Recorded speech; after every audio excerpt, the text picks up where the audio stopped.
Bible teachers, Mike and Helen Boot, are inspiring Christians whose life experiences as overseas missionaries encourage us to keep our faith fueled. In Pakistan, I've done missionary work. There are several other countries that I've traveled to. I've been in Sri Lanka, Thailand, Malaysia. Within Pakistan, I guess I've traveled to most of the major cities at some time or another in about 15 years. I think there are many things that have kept Michael and I with a fire in our hearts for mission.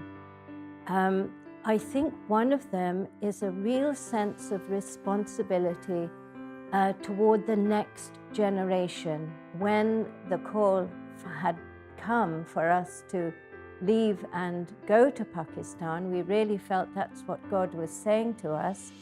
However, it did not seem a very convenient time.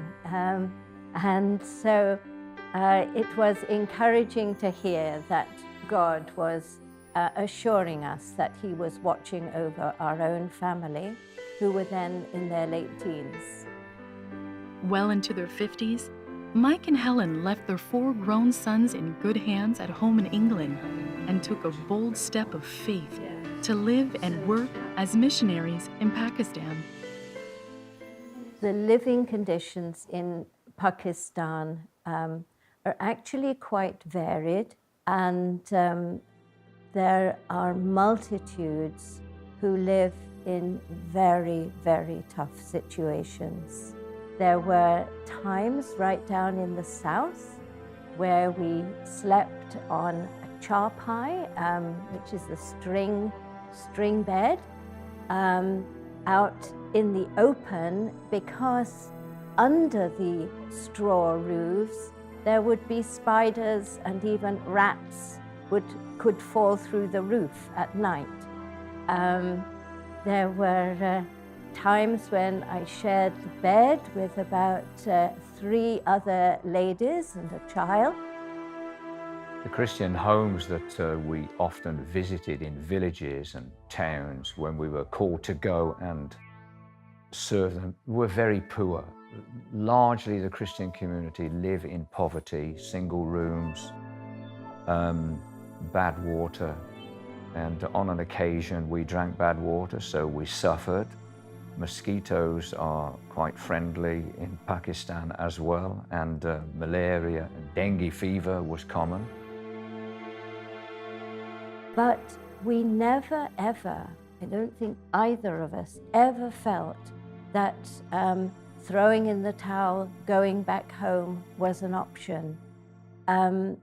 We had that sense of peace through all the difficulties, that we were in the right place at the right time, doing what God wanted us to do.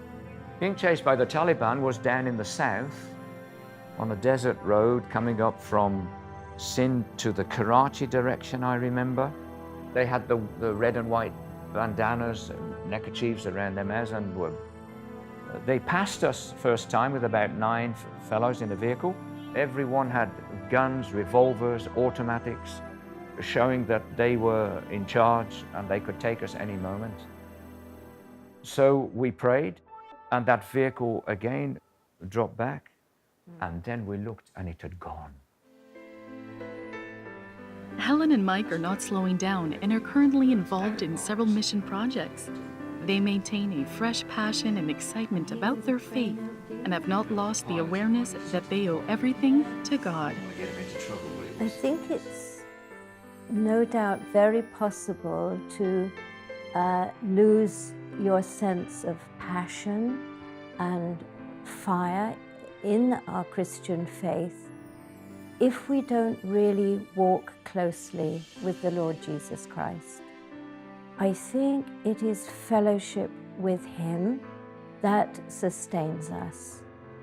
Seeing daily the simple faith of the Christian people inspired me a lot in Pakistan, and we learned to live one day at a time by faith and trusting God for your journeys, because we saw the way that they lived No insurance programs, no backup facilities, Yes. but just daily praying and trusting God. And we flowed in with that lifestyle that we learned to depend daily upon the Lord.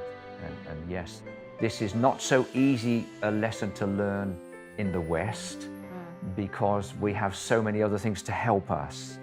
But I think as we do learn to do that, to depend upon God, there are great benefits.